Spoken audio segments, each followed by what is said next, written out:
Convido você, tá bom? Romanos capítulo 8, versículos 1 e 2, diz assim a palavra de Deus. Já abriu aí? Então vamos meditar. O título ou epígrafe deste texto fala sobre a vida pelo Espírito. E o texto vai dizer assim: portanto, agora já não há condenação para os que estão em Cristo Jesus, porque por meio de Cristo Jesus, a lei do Espírito de vida me libertou da lei do pecado e da morte. Glória a Deus. É exatamente sobre isso que eu quero falar hoje, sobre o viver com Deus, o viver uma vida nova na presença do Senhor. E eu começo introduzindo para você e falando que o capítulo de número 8 da carta de Paulo aos Romanos, ele pode ser considerado um tratado de espiritualidade cristã, né? Espiritualidade cristã. Estamos vivendo dias tão difíceis que tudo que muitas vezes um espiritual fala, alguns já dizem logo: ah, mas essa irmã gosta de espiritualizar tudo. Ah, mas esse irmão gosta de espiritualizar tudo. Estamos vivendo tempos muito difíceis e essa mensagem é muito forte. Já quero pedindo a você que vai chegando, que vá compartilhando para que mais alguém possa ter acesso a esta palavra, tá bom? Você que está aí assistindo, você que está aí meditando, vá compartilhando para que mais alguém receba essa palavra em nome de Jesus. Então veja, esse capítulo 8 da carta de Paulo aos Romanos se refere basicamente é um tratado de espiritualidade cristã, ou seja, da vida do cristão, da vida espiritual do cristão. E aí o apóstolo Paulo, ele se preocupa muito com a vida mundana da cultura romana. E por isso ele despertou a igreja em Roma para viver com o Senhor uma vida espiritual que pudesse como eu posso dizer, que pudesse sufocar os costumes mundanos, que pudesse apagar da vida dos romanos os costumes mundanos ou os costumes da cultura daquela época. Então, quando Paulo usa nesse texto a expressão lei do Espírito, ela é usada muitas vezes para ser um contraste com a lei judaica e para deixar também claro para os cristãos que existem leis espirituais que regem as nossas vidas, que controlam as nossas vidas, que governam as nossas vidas, ou que pelo menos devem governar. E aí nós precisamos despertar para nós vivermos espiritualmente na presença do Senhor e resistir às vontades da carne, porque, entenda, não dá para ser de duas formas. Não dá para ser duas coisas. Não dá para viver de duas maneiras. Ou você vive na presença do Senhor de forma espiritual, ou você vive na presença do Senhor de forma carnal.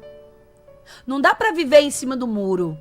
Não dá para ser ora espiritual e ora carnal. Ou você é espiritual ou você é carnal. Não existe meio termo na Bíblia Sagrada. E aí você precisa começar entendendo que existe uma luta enorme todos os dias entre a sua carne e o seu espírito. A Bíblia vai até dizer que o espírito está pronto, mas a carne é fraca. O seu espírito que veio de Deus, ele quer servir a Deus. O seu espírito que veio de Deus, ele quer agradar a Deus. Mas a sua carne, que tem a natureza caída de Adão, ela quer fazer as coisas que agradam ao mundo, ao Deus deste século. Então observe o que Paulo continuou dizendo no mesmo capítulo 8, versículos 4 ao 6, Paulo disse assim: a fim de que as justas exigências da lei fossem plenamente satisfeitas em nós, que não vivemos segundo a carne, mas segundo o Espírito. Quem vive segundo a carne tem a mente voltada para o que a carne deseja, mas quem vive de acordo com o Espírito tem a mente voltada para o que o Espírito deseja. A mentalidade da carne é morte, mas a mentalidade do Espírito é vida e paz. Veja que palavra poderosa Paulo nos deixa nessa carta escrita aos Romanos, que é claro, não foi escrita só para os romanos, ela serve para nós também. Estamos vivendo dias muito difíceis na terra. Então, quando nós olhamos para esse texto, nós percebemos que a primeira constatação de Paulo como pastor da igreja em Roma é que eles precisavam entender a luta que existe entre a carne e entre o espírito.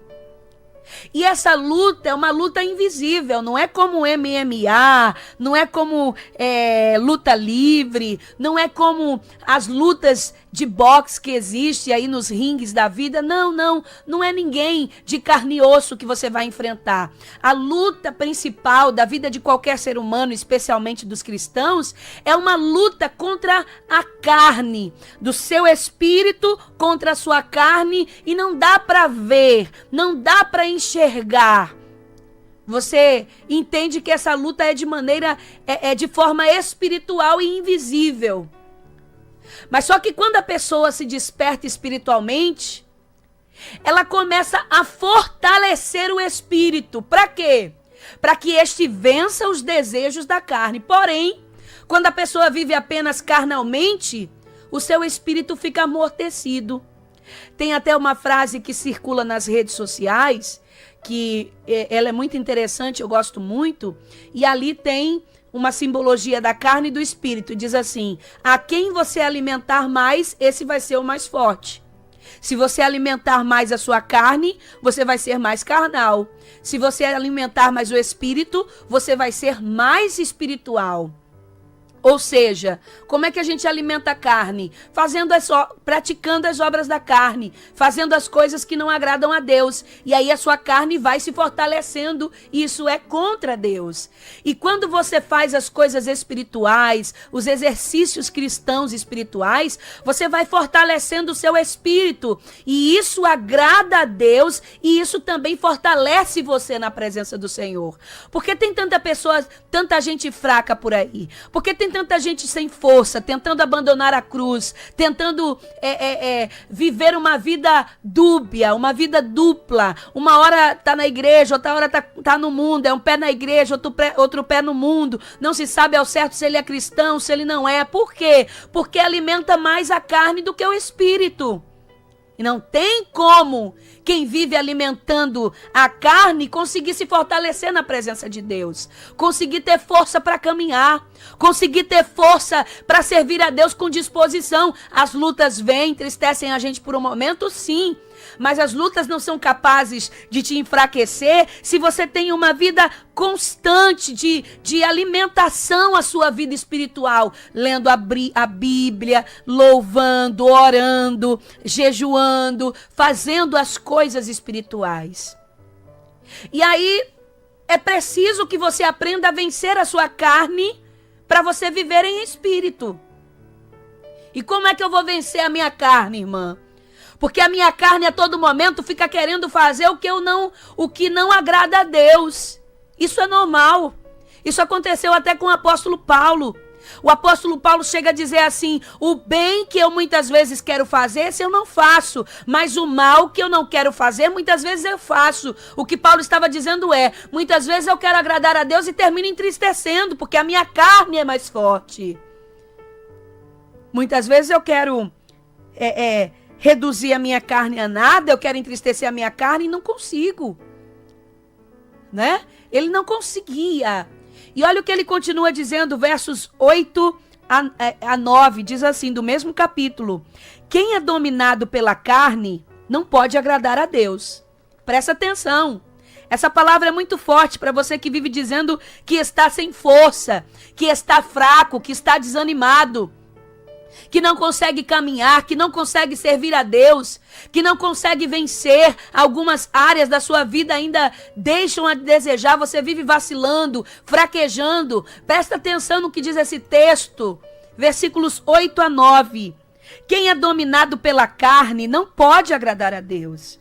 Entretanto, vocês não estão sob o domínio da carne, mas do Espírito, se de fato o Espírito de Deus habita em vocês. E se alguém não tem o Espírito de Cristo, não pertence a Cristo. Mas se Cristo está em vocês, o corpo está morto por causa do pecado, mas o espírito está vivo por causa da justiça. Você prestou atenção no que diz aqui esse texto? Palavra forte, né? Muito forte.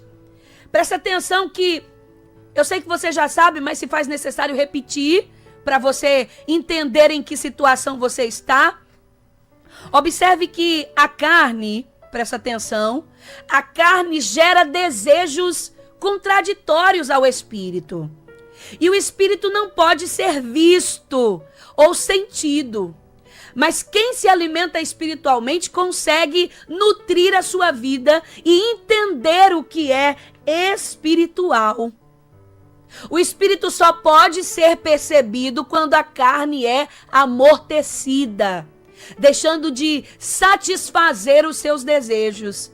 Isto é, se você mortificar a sua carne, buscando a Deus em oração, em jejum, lendo a palavra, que ela é a água que limpa a nossa vida, você vai fortalecer o seu espírito.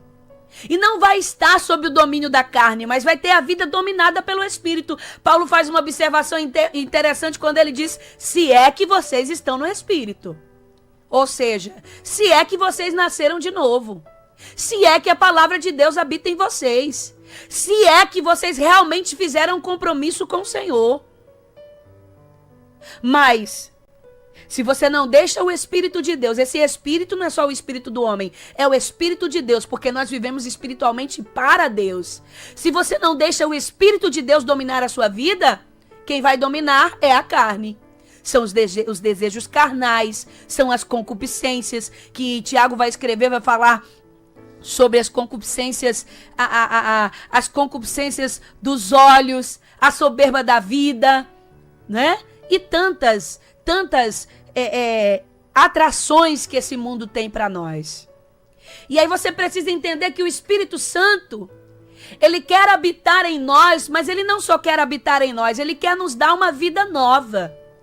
Porque é comum, quando a gente vai pregar para uma pessoa que está afastada, ou para uma pessoa que não é evangélica, é comum a pessoa dizer assim, irmã, mas Deus nunca se afastou de mim. Irmã, mas Deus mora aqui no meu coração, eu já tenho Deus no meu coração. É comum a gente ouvir pessoas afastadas dizerem isso. Ou pessoas não evangélicas, mas que são simpatizantes do evangelho, que gostam de ouvir a palavra. Quando a gente chama essas pessoas para fazer um compromisso com Deus, é comum elas dizer, mas Deus já habita em mim, o Espírito Santo já habita em mim. Só que você precisa entender uma coisa. Deus não só quer habitar no seu coração. Primeiro, só recebe o Espírito Santo quem aceita Jesus como Salvador. Fora isso, você só tem o Espírito da vida. É o fôlego de vida que Deus soprou em você. A não ser isso, você não tem outro tipo de espírito. Pelo menos eu espero que não tenha. Mas quando a gente aceita Jesus, a gente recebe o Espírito Santo. Mas você que aceitou a Jesus e já recebeu o Espírito Santo, precisa ter a certeza e precisa saber que ele não só quer morar em você, ele não só quer habitar em você, mas ele quer também que você tenha uma vida nova. Não se pode dizer que tem o Espírito Santo e continuar vivendo a vida velha. Veja o que o verso 11 do capítulo 8 de Romanos ainda nos diz. E se o Espírito daquele que ressuscitou Jesus dentre os mortos habita em vocês, aquele que ressuscitou a Cristo dentre os mortos também dará vida a seus corpos mortais por meio do seu Espírito que habita em vós. Observe, meus queridos, através dessa palavra que, mesmo sendo pecadores, presta atenção, mesmo sendo pecadores, o Espírito Santo de Deus deseja habitar em nosso espírito. O Espírito Santo de Deus deseja habitar dentro de nós, a partir do momento que nós firmamos um compromisso com o Senhor. E a gente pode dizer que a presença do Espírito Santo em nós gera a sede de viver uma vida espiritual, de viver uma vida que agrada a Deus. E qual é a primeira coisa que o Espírito Santo faz, irmã Jaqueline, quando ele passa a habitar em nós? A primeira coisa que o Espírito Santo faz é nos convencer do pecado, é nos convencer da justiça, é nos convencer que existe um juízo para as nossas ações. A primeira coisa que o Espírito Santo faz é nos convencer que tem coisas na nossa vida que precisam ser mudadas, que não dá para viver mais do mesmo jeito, que não dá para seguir como outrora, que não dá para viver como antigamente. O Espírito Santo, quando entra de verdade, ele convence o homem disso.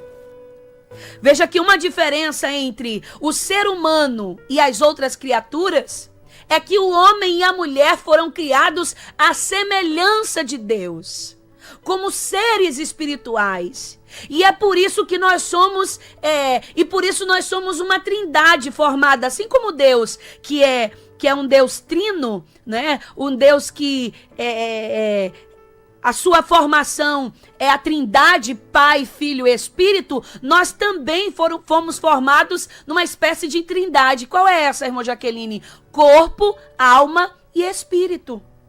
E quem é filho de Deus tem o Espírito Santo. É por isso que Paulo continua escrevendo. Eu não vou ler para a gente ganhar tempo. Você pode ler todo o capítulo de número 8, mais ou menos até o versículo de número 16. Mas todo o capítulo 8 é muito interessante para a gente crescer espiritualmente.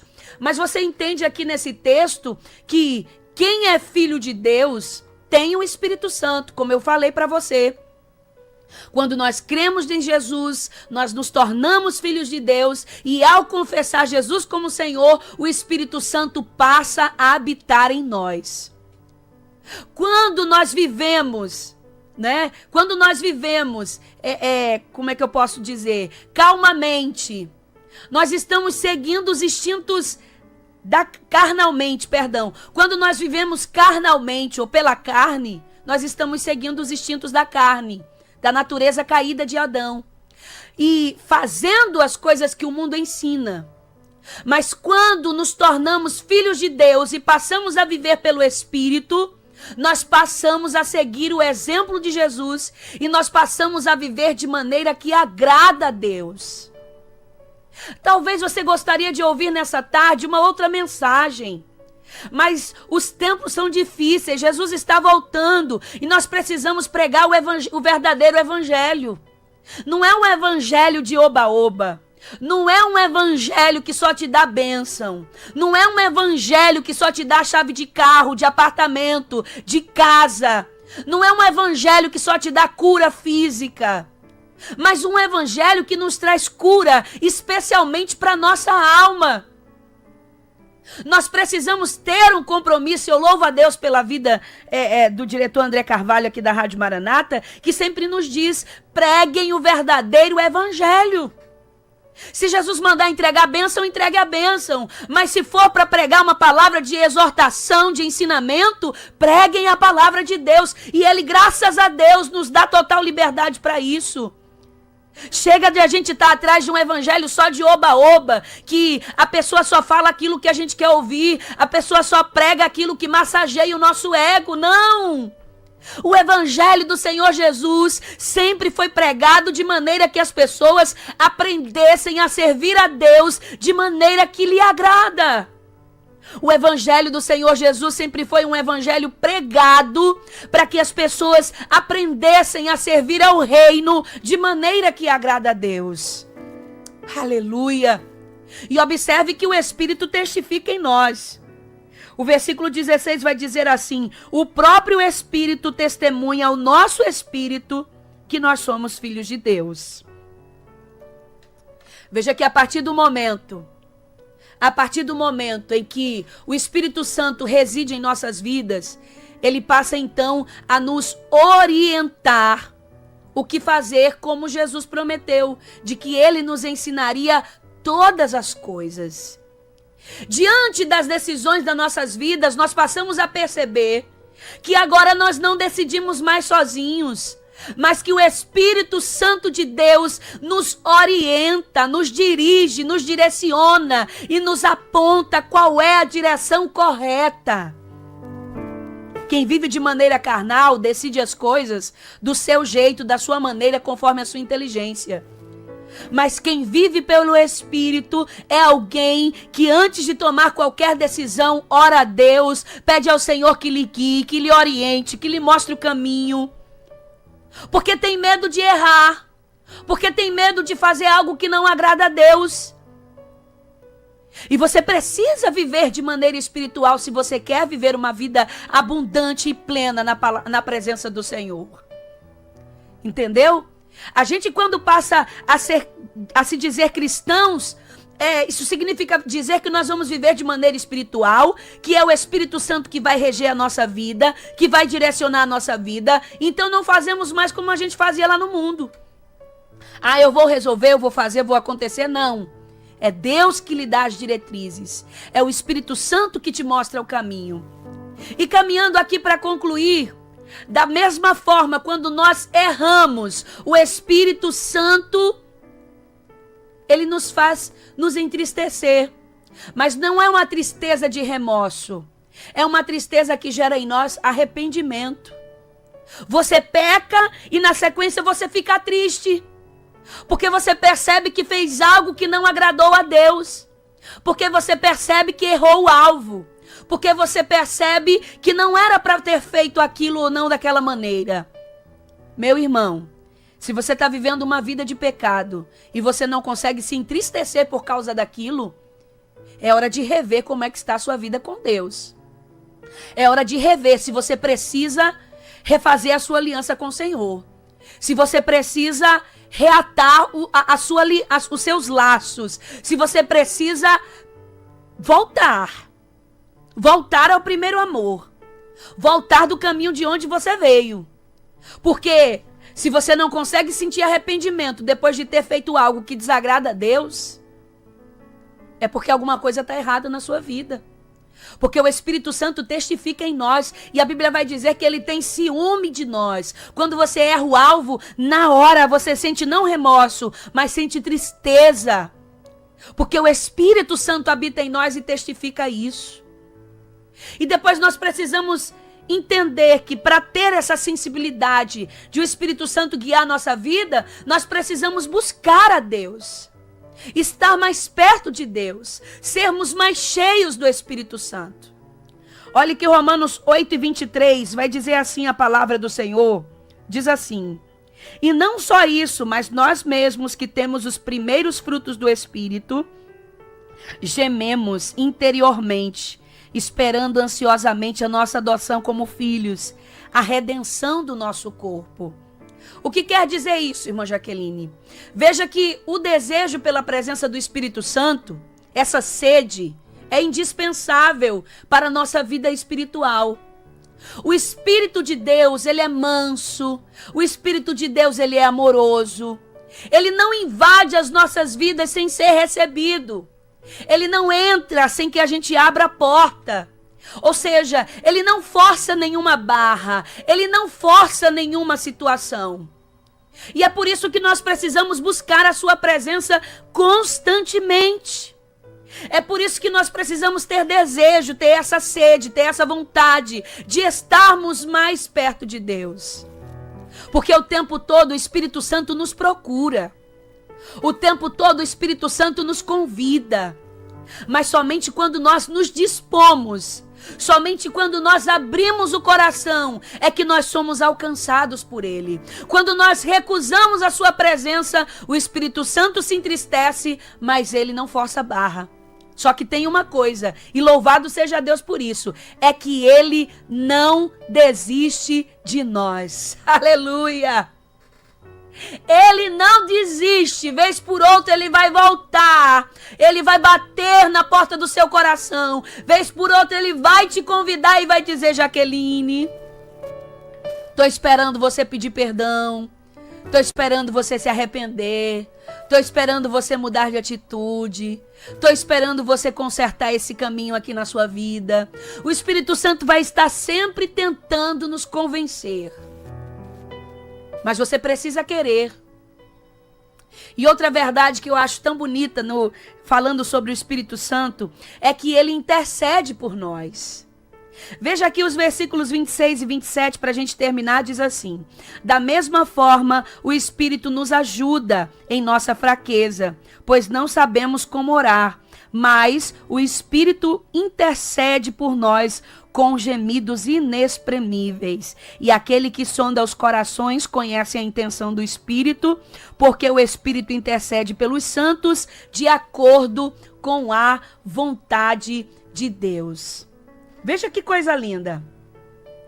O Espírito Santo intercede por nós junto ao Pai. Olha que a obra do Espírito Santo, ela não se completa quando a gente aceita Jesus. Ela é contínua na vida da gente. É uma obra progressiva. Ele vai trabalhando, vai trabalhando, vai trabalhando. A nossa espiritualidade, ela é marcada pela oração constante, que só é possível pela intercessão do Espírito Santo. Nós não somos capazes de orar e falar com Deus de maneira que, muitas vezes, de maneira que lhe agrade, de maneira que Deus entenda. Mas pelo Espírito Santo, nós somos capacitados a uma vida de intimidade com o Criador, como era antes do pecado no Jardim do Éden. Através do Espírito Santo, ele consegue interpretar para Deus aquilo que quer dizer a nossa alma. Ai de nós se não fosse o Espírito Santo, principalmente naqueles momentos quando nós estamos angustiados e não temos mais palavras para dizer o que quer que seja para Deus. Pois o Espírito Santo, ele interpreta para Deus os gemidos mais inexprimíveis da nossa alma. Quando nós estamos tristes, ele interpreta. Quando nós estamos angustiados, ele interpreta. Quando nós estamos, mesmo gemendo, seja por lutas, seja por provações, seja por pecado, nós estamos lá com a alma gemendo por arrependimento ou remorso que seja. O Espírito Santo interpreta aquilo que nós estamos sentindo para Deus. A vida espiritual, meu irmão, para eu terminar, ela precisa ser cultivada ou alimentada por cada um de nós. Por cada um de nós. Não espere Deus fazer por você o que é para você fazer. Porque Deus, sem dúvida, quer lhe ajudar, quer lhe fortalecer, quer lhe ajudar a vencer algumas áreas da vida que você ainda fraqueja. Mas você precisa fazer a sua parte. Você precisa aprender que o que vem da carne, o que é que vem da carne e o que é que vem do Espírito. E esse é um exercício constante da nossa vida cristã, que nós não podemos descuidar, não podemos ser relaxados, mas se esforçar ao máximo para viver espiritualmente, de maneira que agrade a Deus. Uma vida abundante que Jesus nos prometeu. Jesus disse: eu vim para que vocês tenham vida e vida com abundância. E essa vida abundante só é possível se a gente viver de maneira espiritual. Deixe o Espírito Santo conduzir a sua vida. Com certeza você não vai sentir falta do que a carne proporciona e nem dos seus prazeres que são passageiros. Sabe por que tem tanta gente se sentindo tão tentado pelas coisas da carne? É porque o Espírito Santo ainda não encontrou lugar para dominar a sua vida. É porque você ainda não deixou o Espírito Santo lhe conduzir a uma vida abundante na presença de Deus. A uma vida que agrada a Deus. Receba isso, escreva isso. Ou você é escravo da carne, ou você é escravo do Espírito. Ou você é dominado pela carne, ou você é dominado pelo Espírito. Você precisa decidir quem que você quer que esteja no domínio da sua vida. O Espírito Santo ou a sua carne que tem a natureza caída de Adão. Lembre-se que o Espírito Santo está em você e ele quer te ajudar a vencer. Meu coração